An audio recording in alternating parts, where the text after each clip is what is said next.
Whoa. Hello. I'm going to set this picture aside and raise the easel up a little bit so I can sit on the piano stool and work and try that out on the prepped canvas that I experimented on. Here's Cedric right now. Oh, my battery's gonna die, but I need to pick out. Maybe I'll just do it on this. Okay, so that's kind of cool though. Shit. Okay, maybe I should. Fuck. Okay, I'm not. I don't want to do it on that one. I feel like I can fix that up better too. No. Oh, I could. Okay. I'm gonna go over this. So I'll prep this up, and then that's what we'll work on. Yes. Okay. I'm gonna put down the white primer on the whole thing, and then I'm going to scribble some charcoal on there as a drawing, blah, blah, blah, blah, blah. And then in thirds, we'll put clear primer of the same type. Then we'll put the one I've done in the past, this clear gesso, in the middle. And then we'll put the Liquitex clear gesso on the end here. And then we'll try drawing on it again with charcoal and see what happens. And see if I can erase it. And also compare like clarity. The other thing to know about this as a base is it is a board. I've used it as a palette before. But it's not just a board. I actually had gone through a time period where I didn't have my base set up how I wanted it. And so I was experimenting with gluing down paper onto board, which does work, but I prefer the method I do now. So make sure I get to the edges. Blah blah blah blah blah blah blah blah doop doop doop doop doop doop doop doop doop. So this is what it looks like before I spray it, because as we know, the spray is going to make a difference. So I'll spray it and then let that air out a little bit, and I'll show you what it looks like after it's sprayed twice, at least, maybe 3 times. So I'll show you what that looks like. And then from there, we'll put in these. The clear, we'll do first, we'll put that over here. And obviously they don't go on totally clear, and that they're supposed to dry to a clear. See, the other one looked more bluish going on. This one looks more white.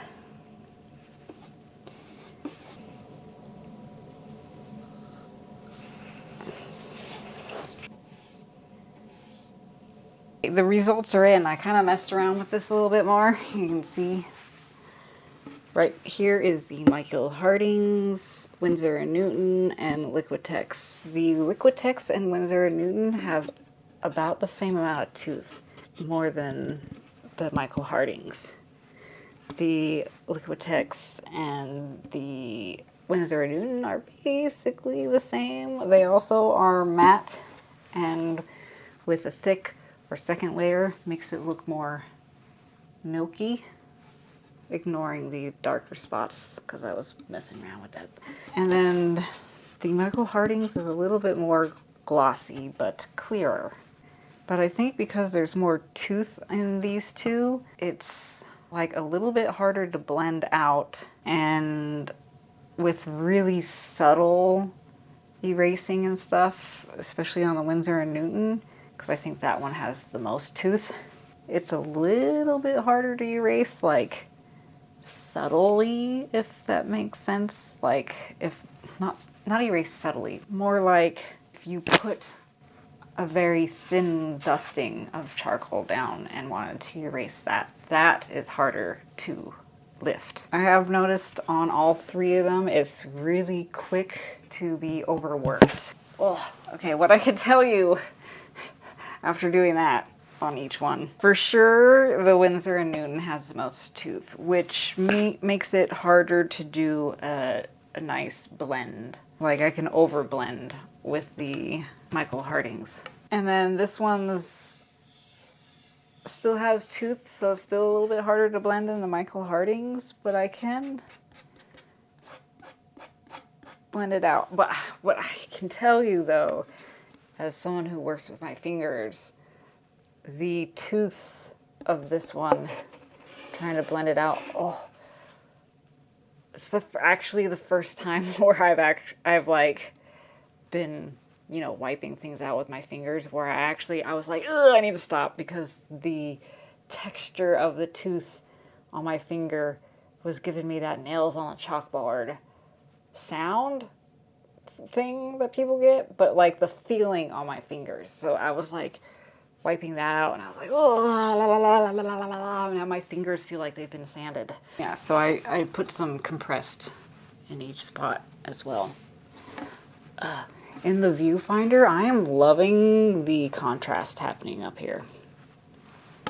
Like from far away, okay. From far away and looking at a tiny screen on the side, it looks like little trees in the distance. But to you guys, it looks like a fat mess. And I guess before I actually work on that board, I have to figure out what I'm making first. What am I making? What am I inspired by right now? I've been very disconnected, as I have said. The realisticness of the mess here in the studio. I guess I should figure out how high I need to put this. If I sit on the stool, oop, I also need to move this guy out of the way. Yeah, okay, if I sit on this stool,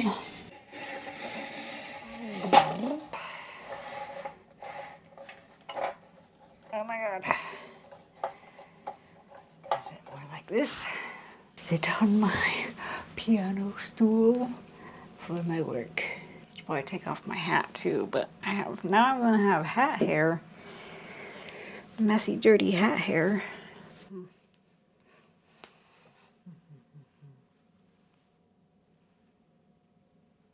I don't know, I would record this and then I'd put it on I'd put it on the TV. Hi, I'm coming to you from the dark.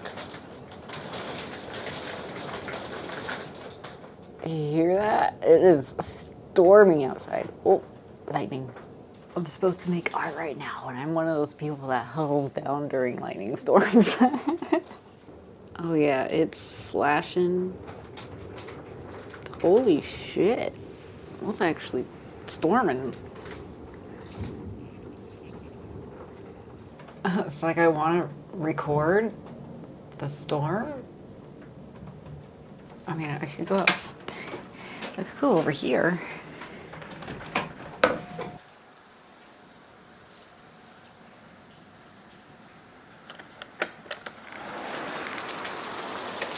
Can you hear that?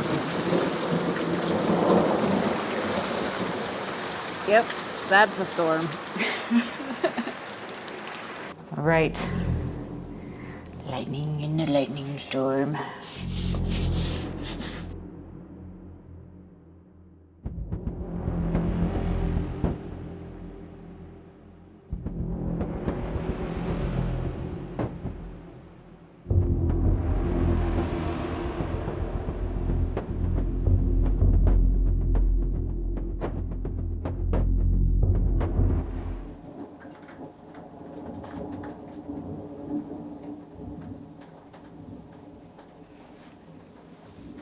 I can literally, I don't know if it's gonna show on camera until I'm done editing, but like I can see flashes of light happening behind me and then I hear the thunder.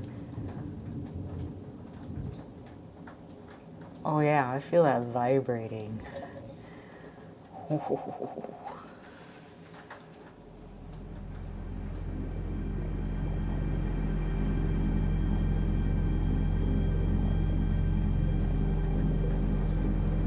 It sounds like it's winding down outside now.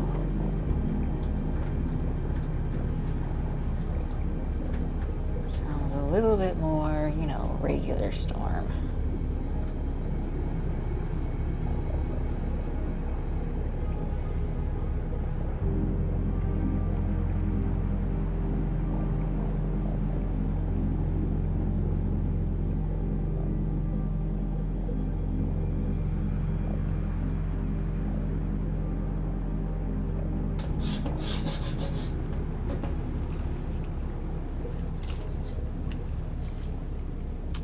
Like that, the storm is over.